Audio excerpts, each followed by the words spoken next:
Congress high command के निर्देश पर प्रदेश में कांग्रेस नेताओं द्वारा जन आभार यात्रा का आयोजन।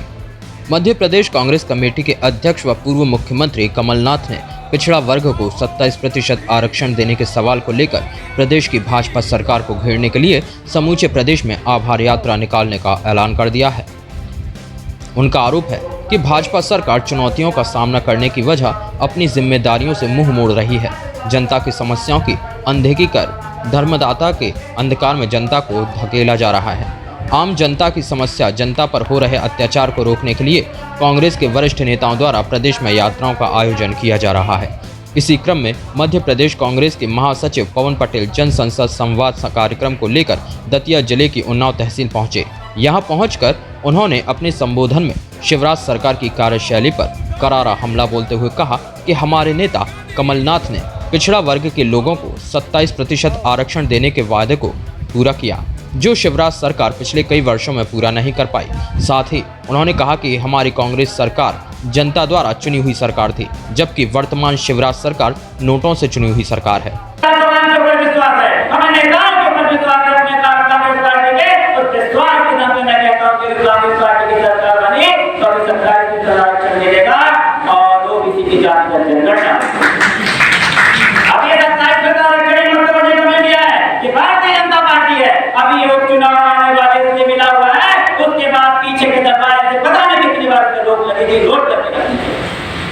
इसलिए हमने बहकावे में नहीं आना है, हमें हर बार सजग रहना है, क्योंकि भारतीय जनता पार्टी कहती कुछ है, करती कुछ है।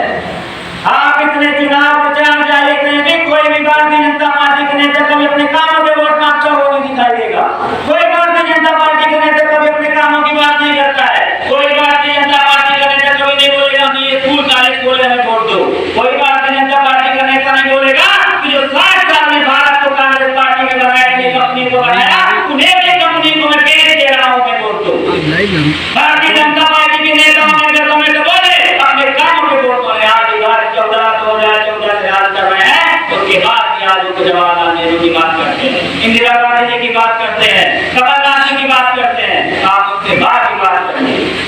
तो किसी के साथियों में तो मैं सिर्फ एक बात बोलता हूँ, कोई भारतीय जनता पार्टी का नेता है उसने सिर्फ और सिर्फ ये पूछी कि जब 15 साल तक आपकी सरकार के जो आपने हो किसी को 27% आरक्षण क्यों नहीं दिया, इसका जवाब आप उनसे लेंगे कि मैं मानता हूँ। कभी नहीं देंगे इसका जवाब, वो घुमाएंगे मेरा वाले जिस दिन माननीय कमल। इस दौरान सेवड़ा विधायक घनश्याम सिंह ने कहा कि भारतीय जनता पार्टी की कथनी और करनी में अंतर है। साथ ही उन्होंने कहा कि भारतीय जनता पार्टी देश में पूरी तरह से लोकतंत्र समाप्त कर रही है। उन्होंने कहा कि आरएसएस के बड़े नेताओं की सोच है कि नरेंद्र मोदी को आजीवन देश का प्रधानमंत्री बना दिया जाए, जिसका समर्थन भारतीय जनता पार्टी के वरिष्ठ नेता साक्षी महाराज ने भी किया था। साथ ही उन्होंने यह भी कहा कि उनकी सोच है कि संविधान को खत्म करते हुए एक पार्टी का राज होना चाहिए, जैसा कि चीन में है। उसमें मैंने कहा था कि ये व्यक्ति बहुत खतरनाक है, लोकतंत्र में बिल्कुल विश्वास नहीं करता और आगे क्या क्या गुल खिलाएगा आगे पता चलेगा। अब हमको मालूम चल रहा है क्या क्या गुल वो खिला है।